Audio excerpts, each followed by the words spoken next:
This is Karen with newclevelandradio.net, and it's a time for Avoid the Maze. The maze is our journey through life. And as most of you know who are listening to this podcast, what you may have planned yesterday may not be the path you're taking today. You may certainly try to stay on the same path, but it doesn't necessarily mean that circumstances won't change that. And we sort of have to know how to adapt.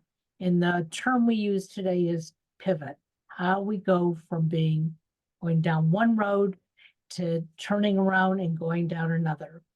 My guest today is Catherine, is it Llewellyn? Did I pronounce it right? That's exactly right. Yes. Wow. I Well never done. pronounce anybody's name right. I love it. First try.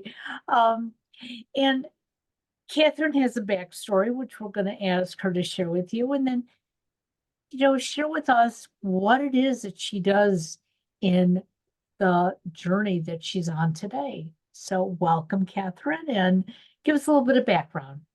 Thank you. I'm very happy to be here. Your way of describing the maze really fascinates me because my life journey has definitely been unpredictable. I think you could certainly say that. And I've never really followed what you might call the logical path, the sensible path. I've always been the one who gets on their bike and disappears off into the village and may or may not be back for supper, as a child.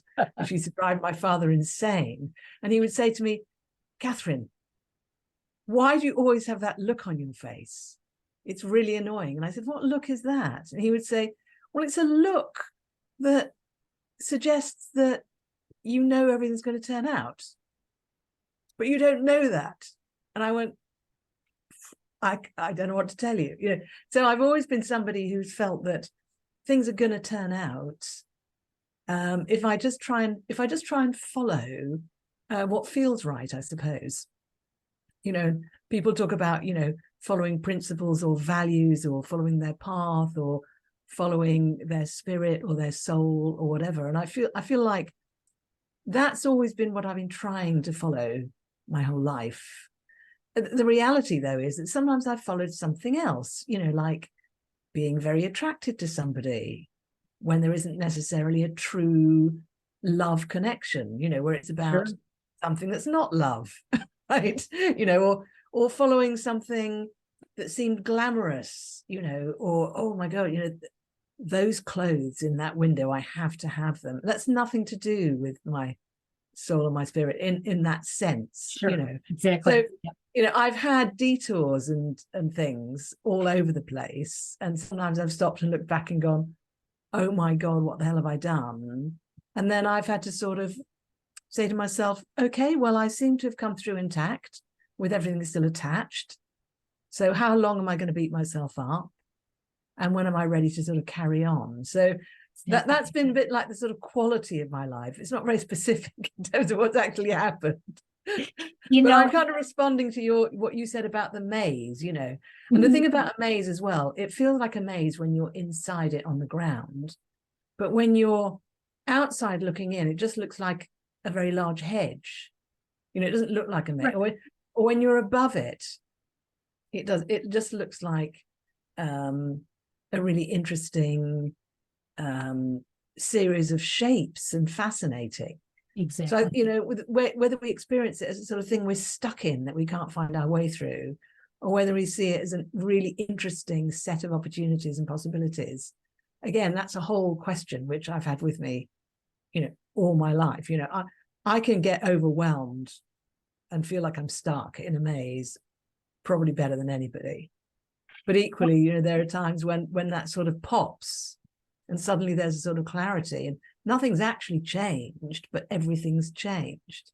That sort of experience. So is that waffly enough for you as a beginning? Well, what I love hearing you say is you are like all of us, because whether we want to admit it or not, we all get stuck in that maze, but we all have that ability to look around and determine, well, okay, what's my next step? Okay, maybe, I bought that outfit because I thought it would make me feel wonderful. And then as soon as I put it on, I looked at myself and said, what a mistake that was. That's not who I am. But Mm. it's okay because then you learn from it. And unlike you, I grew up in a home where you weren't supposed to make mistakes. Mistakes were, why did you do that? And you better have a good explanation. And it could have been as simple as um, putting on a red top rather than a blue top. And it'd be like, well, because I wanted to, or I wasn't looking and I grabbed the wrong one. It wasn't until maybe 10 plus years ago that I woke up and I said, all those mistakes I've made, look what I've learned. Look Mm. who I am today. And that's what it sounds like you've been doing as well. But you started as a very young girl doing those things. I think so. Yeah. I mean, of course, there were things in our family which were disapproved of, and which at the time sometimes I thought was very unfair because I didn't think anyone should set any boundaries on me at all. I was 3 and I thought I should be permitted to just do whatever I wanted. Um, so, and obviously my parents needed to keep an eye on me to make sure I didn't, kill myself or just do something really stupid, get kidnapped or something. So, I appreciate that side of it as well. So, yeah, but I think the difference now is I now think it's funny when I think of myself making mistakes. I'm much more quick to find it funny because I know that my ego and the bit of me that wants to sort of always look good and be the expert and stuff is actually the least interesting part of me. The more interesting part of me is the part that doesn't really know what's going on and is aware I'm sort of part of everything else anyway. And it's not about me being anything in particular, and to me that feels more real, in terms of my connection with life. And yes, I do have an ego and it comes up and sometimes that happens, but I'm much more quick to kind of notice it and find it funny, actually. Well, society sort of triggers that ego. Mm. We can think that we're okay just the way we are. I had somebody a couple weeks ago say to me, so how successful are your podcasts, Karen? And it was like, well, what are you referring to? Are you referring to my numbers? Are you referring to the individuals who are absorbing what we talk about and learning from them? Or are you talking about dollar signs? And I was afraid to answer because I thought it was going to deflate me. But I thought about it for a minute and I said, it depends how you describe yourself each day. And I choose to describe myself as successful. And my success means that I'm doing what I love to do. Yeah, And the response back was so positive. It was, what a great answer. And it was like, that's how we all should be living our lives. I agree completely. Somebody doing what they love and being who they are is just such a beautiful thing to see, and also much more attractive in a kind of true sense of being drawn to somebody. Is much more interesting than someone trying to do what they think other people want them to be doing, which I've done that too. So, and I have a podcast as well, and I know exactly what you mean. The thing is, what are you doing it for? Are you doing it to try and give something to the world? Or are you doing it for some other reason? And my prime reason, probably same as yours, is to give something to the world. Am I showing up every week and doing that? Well, yes. Could some of the episodes be better? Yeah. Could they be worse? Definitely. Sure. Exactly. Exactly. So, how did you get to be the person who you are today? Because, you know, I just joined a group on Facebook. It's called the Ethel Circle, and most of them are women who are 55 and up. And I'm hearing such sadness from so many. Now, a lot of them, they're going on with their lives and they're doing the things they love to do. But so many women today are saying, I just don't know who I am anymore. I had a job for so many years. I raised my kids. I took care of my parents. I have a husband. And that's who I was for a long time. And I finally had to wake up one day and say, whoa, who am I? What can I say about me? And it's okay to say that you're a wife, you're a mother, you're a daughter, you're a sister, you're a friend. But that's part of who you are. It's the true essence of your vulnerability, who you are. So how did you become the Catherine that we're talking to today and the one who has a podcast and shares with the world? Well, I was very fortunate in my early life in the sense that I was really encouraged to think for myself. And I think the words freedom of spirit really came in for me very early in life, that we were encouraged to have freedom of spirit. And I think freedom of spirit is something which, if you have that, then whatever you're doing with your life, or whatever dances you're dancing, you know, the dance of the mother, the dance of the CEO, the dance of the school teacher, the dance of who, you know, whatever dance you're doing, you can be dancing the dance 100%, or you can step off the dance floor and go outside and get some fresh air, you know, because you know that you are not the steps, you know, and you are not the outfit, and you are not your partner in the dance. You are yourself, but you are playing fully in that particular situation. So that's something which very, very early on was bedded in for me. And my parents were both they both sort of escaped from very, very different backgrounds. He came from a very working class background. She came from a British aristocratic background, and they both sort of escaped and met in the middle, to the great disapproval of both of their families. I don't think anyone really recovered.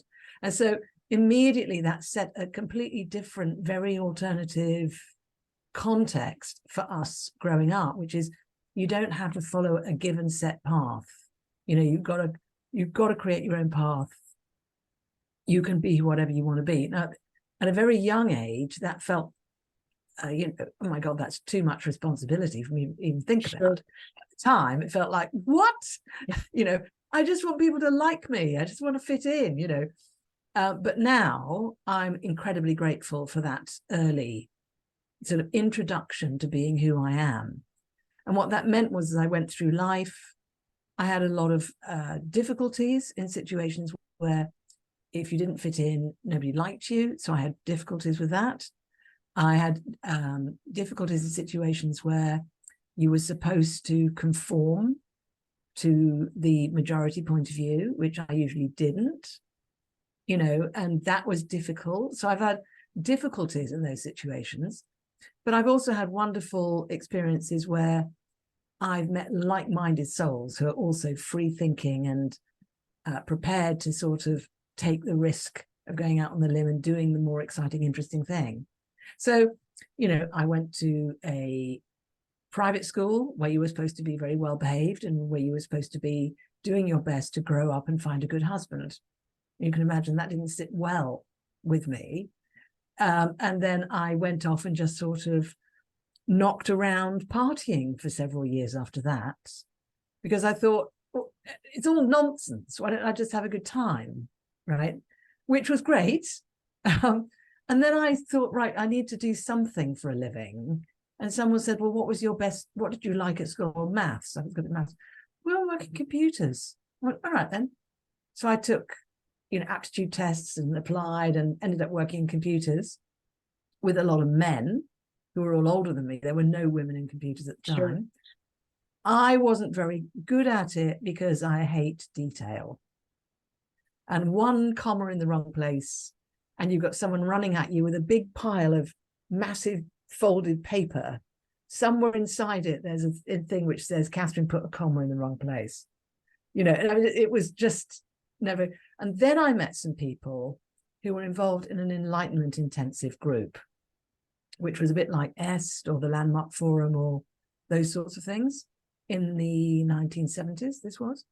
And I just threw myself into that situation, did these extraordinary learning experiences, really questioning oneself, getting in touch with the idea of creating our own lives, you know, as an adult. So this was like the sort of adult version of what I was exposed to as a child. Sure. You know, and we ended up starting companies together, and I worked with those people for about 16 years.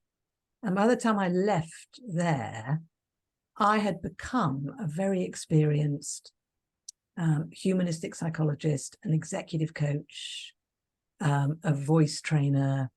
You know, I could do all sorts of things that I'd learned through that journey. And I set up on my own, and this was in 1996. So I carried on doing that sort of work. Alongside it, I discovered a thing called 5 Rhythms Dance, which is a conscious dance modality, like a freestyle dance, but it's like a meditation. So I trained in that as a teacher. I came across Reiki. I trained in that as a Reiki master. I came across Pelua. I trained in that as a teacher. That's an energy modality to create radical shift in consciousness. And I started kind of integrating and synthesizing these things together. So I was working with groups, working with individuals, bringing in all these different modalities according to what was required. You know, and I'm at a point now in my late 60s where I'm just developing a brand new workshop, which, you know, you're saying things come through unexpectedly, you know, that just came through a month or so ago. Like I would like to kick up the bottom, you know, you've got to do this, Catherine, get on with it. Not from anyone else, but just from, you know, from wherever. Internally. I'm in the process of putting that together, you know. And so I've had a really interesting life. There have been some wonderful relationships along the way. I didn't have children in the end, although we tried. I was in that sort of group, learned a lot from that. And I started my podcast in the middle of the COVID regime, as we call it over here in the UK, because I was just so fed up with not being able to get my voice out. So I started that in 2021. So that's a little bit of a sort of summary of the journey. You know what I love as you're telling these things, and you know, at some point I'd love to have you back and go more in depth in, you know, some of these areas, but that is what makes us so uniquely human, that we can keep learning. We can take those experiences and build on them. And I remember when I had my first child, I was lying in my bed and waiting for them to bring him into me. And the woman next to me, this was her 4th child. She had 3 girls. She had a boy. They wanted a girl. So they named the child Danielle instead of Daniel. And I remember lying there looking over at her thinking, you know, that's not very nice. And also thinking to myself, she's older than me. And this vision in my head, you had to be a certain age to have children. You had to do all these appropriate things. 15 years later, I had my 2nd child. So instead of being 25, I was now 40. I didn't think of myself as old. I didn't think of, you know, is the name going to be a good name, a bad name, whatever, just named them. And that's when I started changing. That's when I started realizing it's okay. I don't have to be the same person I was when I went to college, when I got married, when I had my first son, when I had my divorce, and all of a sudden it was like, I've been all these different people, Yeah. but I've learned all these things. And now I can share my experiences. It doesn't mean I'm going to tell you how to live your life, but you might hear something that says, ha ha, maybe I can do that too. And Yeah. that's what it sounds like you have done and what you're providing to individuals when you write courseware. It's like, I'm going to bring some more experience to the table. And those who want to gain from it, here it is. Yeah, absolutely. And I think it's true that people tend to be, somebody contacted a friend of mine and said, which I'm interested in doing the Pellower workshop. Which teacher should I do that with? Which would you recommend? And my friend said, well, my recommendation is that you should train with the teacher who you resonate with.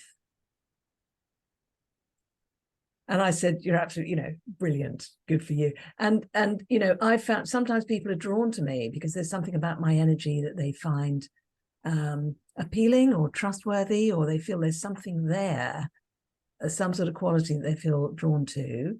And other people not so much, and they might be more drawn to somebody else, and years and years ago, I used to think that was a terrible thing. I was supposed to be able to work with everybody should want to work with me. And I remember one day realizing, well, A, that's just nonsense, and B, I don't have time to work with that many people.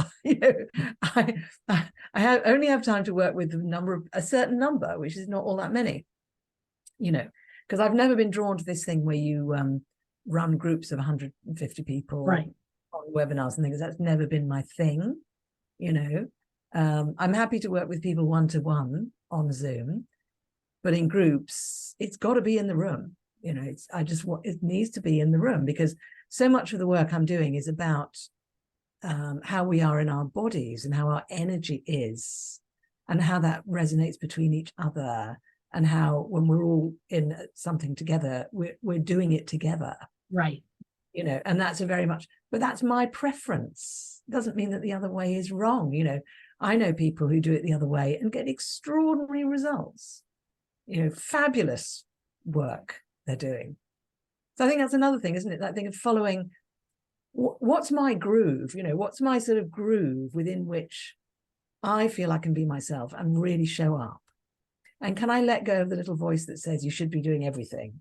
A new bit of IT functionalities come out. You must use it. No, I'm barely using the functionality I've got now. Right. So that whole kind of following where we feel called, what we feel is right for us. It's interesting that you mention IT, because back in early 1990s, my husband saw an ad for a software trainer, and he said, honey, you could do that. And I said, yeah, I could, but I mean, I'm not trained to be a software trainer. He said, try, see what happens. And I went in, and the weird part of the interview, instead of me showing my skills on a computer, I had to write it on a whiteboard of how I was going to teach it. And surprisingly, it just like popped into my head. Had never taught a course before, but hey, this is how I want somebody to show it to me. I did it, and they said, on the spot, you're hired. And I was scared. It was like, oh no, like maybe you should interview a few more people. And they said, no, you got the job. And I started the next day, and I had a group of doctors in the room that I was training on Microsoft Word. And I'm thinking, don't you have secretaries? But I'm learning, no, not anymore. We got to do our own. And I taught them, but the way I taught them was how I felt at the moment. It was the most personable class, and that's how I taught from that point forward. It wasn't going to be the structure. I said, take that manual back with you. You can use it as a reference. That's how I'm going to teach you. And people would ask me afterwards, how did you learn to do that? I had no idea, but it was my vulnerable self coming out. This is how I would learn it.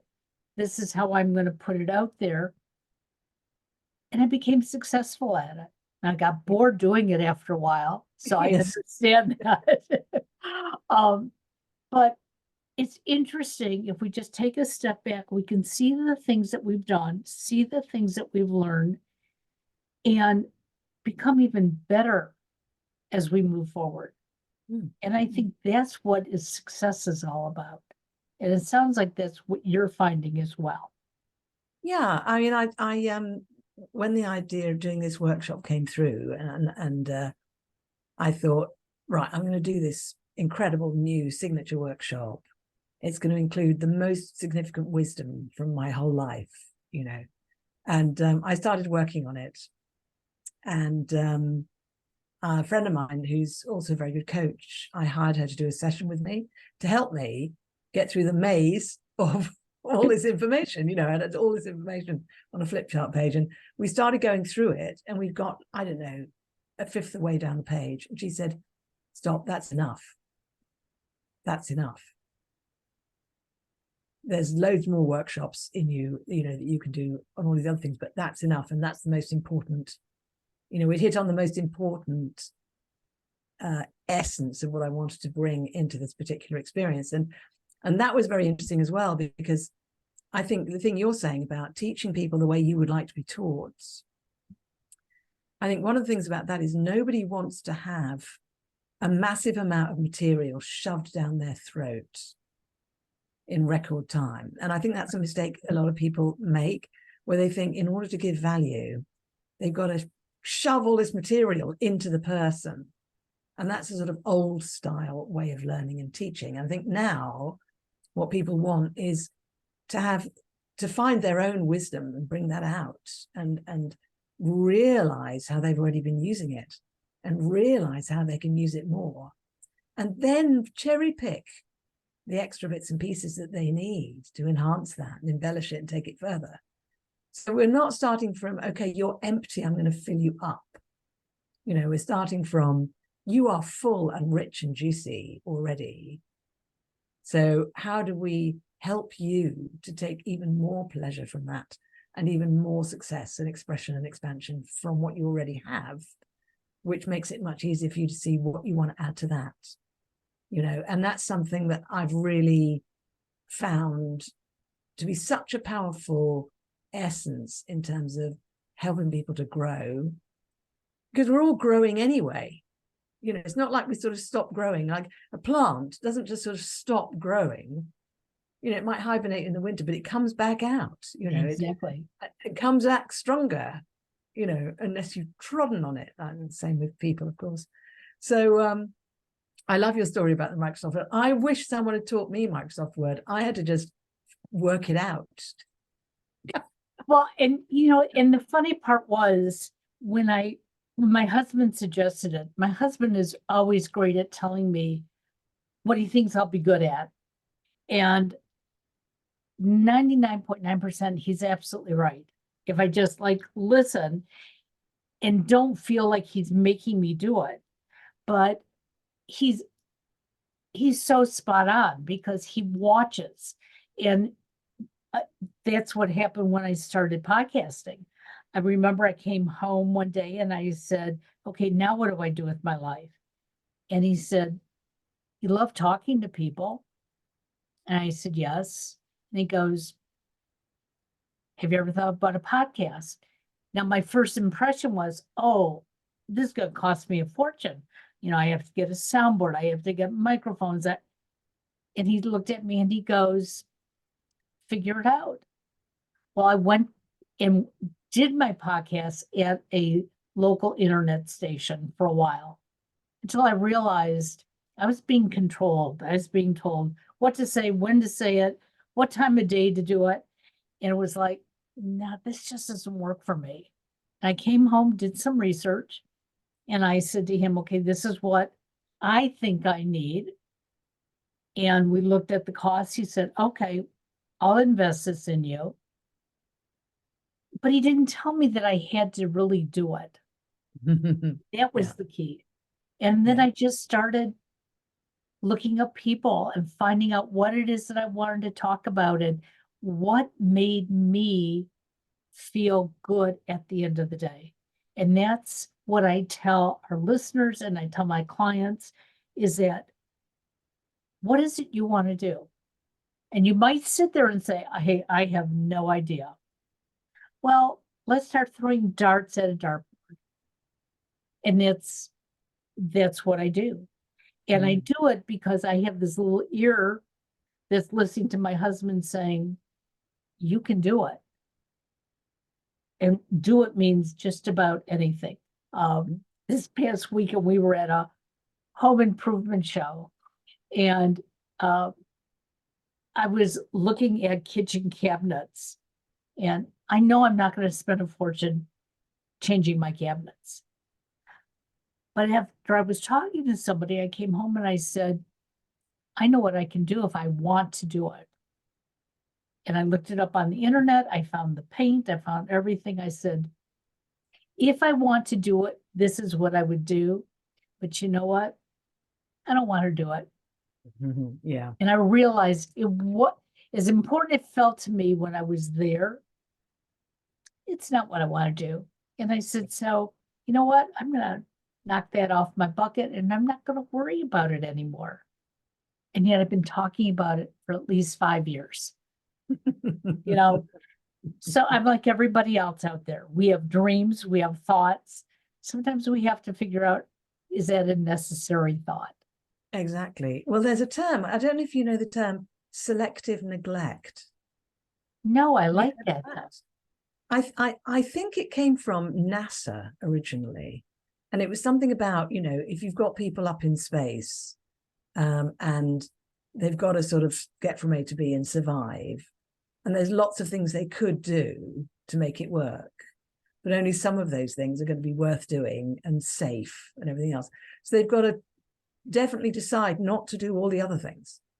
And that deciding not to do all the other things is just as important as deciding to do the right things. And someone taught me this, selective neglect. And because I thought also these days, we're so creative and there are so many ideas that come to us of things we could do, or we could watch this or listen to this or play this or try this or buy this. We can't do all of it. And so which bits do we really want to do? And that means all the other bits, can we let them go? Can we decide not to do them? I know exactly what you mean in regard to a kitchen. So many people, they buy a house and they immediately just, rip out the kitchen, the bathrooms. And why? Why do they do that? Well, very often it's just a habit. Yeah. The house I'm in now, I remember I did rip out the kitchen, to be fair, because it was a kitchen which was revolting in the 1970s. Okay. Right. Okay, we're talking bad, really, really bad. And so they had to go, right? And then they're all saying, right, so where are you going to go for your new fitted kitchen? I'm not having a fitted kitchen. I'm going to have a table, a stove, a cupboard, a sink, and some drawers and some mirrors. That's what I'm having. They went, well, don't you want to? No, I don't want it. I don't need it. And they said, that, okay, you're obviously going to replace those baths and the hand basins. Why? Maybe I need some new taps because the taps are, don't work. And a new plug because the plug is just a disgrace. But you don't need to do it. It's not necessary. And people thought, this woman's weird. This woman's weird. Why is she not doing what everybody does? Well, why? Why? We all have different wants and needs. And I think once we realize that we don't have to conform to what everybody else does, we don't have to go live in the same neighborhood as everybody if that's not the neighborhood that attracts us. We don't have to drive a car that everybody else drives because they're telling us that, hey, this is the car to drive. And sometimes we do get pulled into those directions, and I'm not going to say that's absolutely bad. But when it comes down to fulfilling your internal needs, we have to be honest with ourselves. And I was so glad that this like happened yesterday. It was like, I could do all this. Oh, I don't want to do it. Yeah. I don't want to live with the mess. I don't want to have to put the work into it. And I don't want to spend the money. And when I realized it, I could look at my kitchen differently and say, hey, this is mine. I'm okay. Yeah. And And you can paint the doors if you want to, or you can switch up the lighting or put in a rug, or there are so many things those you are can the do. things. Yeah. Light a candle. I mean, Yeah. all the room. Well, as I said to my husband, or I could teach you how to wipe down the counters. Hey. And he looked at me and he goes, is that why you wanted to make a change? And I said, I don't know. But I said, I don't have to do what I thought I had to do.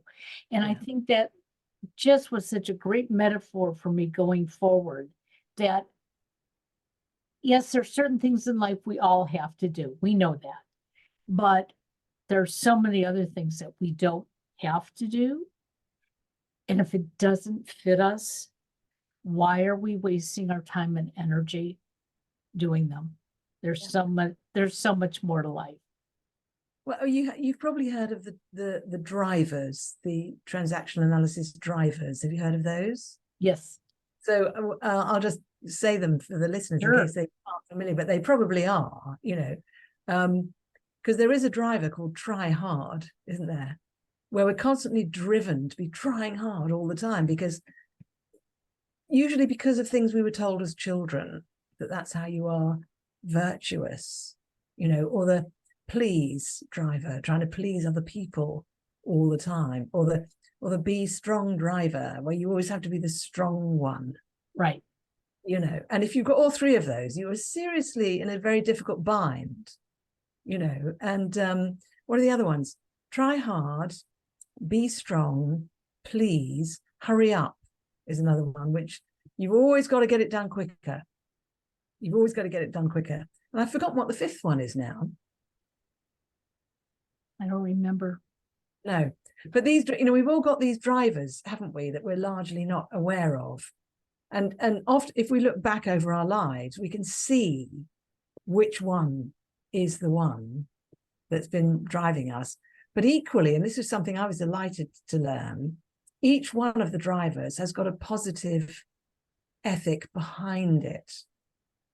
I can't remember what those are at the moment, but each one's got a positive thing behind it. So if you can sort of go behind it and find the positive thing that's there, and then let that be the driver instead of the sort of overlay thing, then you're in a much, much better position. A year ago, I took a training, positive intelligence. And one of the main things that came across, which of course I knew, was I'm a pleaser. But I wasn't pleasing myself. I was pleasing everybody else, hoping to get that gratitude back that would make me happy. Yeah. And I was also an overachiever, and I was using those two things so much of my life that I was depleted. Yes. And when I finally realized it, didn't know what the terms were, but when I finally realized that, it was like, wow, I need to change this, because if I don't, I'm going to go to my grave and I'm not going to have been the happy person that I've been trying to be. Yeah. And I will say that my youngest son, when I started changing a little over 10 years ago, he came to me and he said, Mom, I'm starting to really love you. And he was in his 20s at the time. And I looked at him and I said, you didn't love me when you were little? And he goes, I did. He said, but you were more than stern. Everything had to be done now. Even if it was a hug, it had to be done now. Work had to be done now. And I didn't realize how compelled I was. Yeah. But as soon as he pointed it out, I felt the difference. And it was like, well, I'm glad you're noticing it, and I'm glad I'm changing, because it just created such a much better bond between him and me, and even his dad and me, because I'm not looking for something to happen. When it happens, it's so glorious. Oh, well, how wonderful. Congratulations. You know, we most of us don't actually have those moments. And I just looked, and the fifth driver is be perfect. So hilarious that I forgot that one, because I think the be perfect driver is one that so many of us, women in particular, suffer from. You know, it's got to be perfect. Yep, absolutely. So tell my listeners how they can find you. And I'm sure they're going to want to learn more. And like I said, I'm going to want to have you back, because I want to talk about some of these modalities a little more specifically, because I think that would help. Fantastic. Well, if they're in the UK, they can come to my workshops. If they're not in the UK, which they probably aren't, your listeners, they can actually hang out with me on Zoom. I do mentoring and coaching. And when we do that, we basically get together and we decide what we want to do. So they can, do that. If somebody feels that my vibe kind of is in alignment with theirs. The other thing that they can have, which is done distant, is Pellower treatments. And this is an energy treatment. So you lie down on your bed or in bed, you close your eyes, and I facilitate this incredible experience for you, and your consciousness shifts. And a lot of what we've talked about today is our consciousness shifting, isn't it? And then other things shift. Right. So you can find out about all of that, and of course the podcast as well, which is called Truth and Transcendence, on my website, which is beingspace.world. Would you like me to spell that for people? Actually, it's going to go in the show notes. We Great. can see it on screen. So everybody, right next to Catherine's name, if you're watching on Zoom, it's beingspace.world. We'll have it in the show notes, and we will have Catherine back on, because we have a number of podcasts that talk about so many of the things that you do. And I think it would be so great to go into more depth and, share a little bit more. So thank I you. would be delighted. Thank you so much. This has been such fun.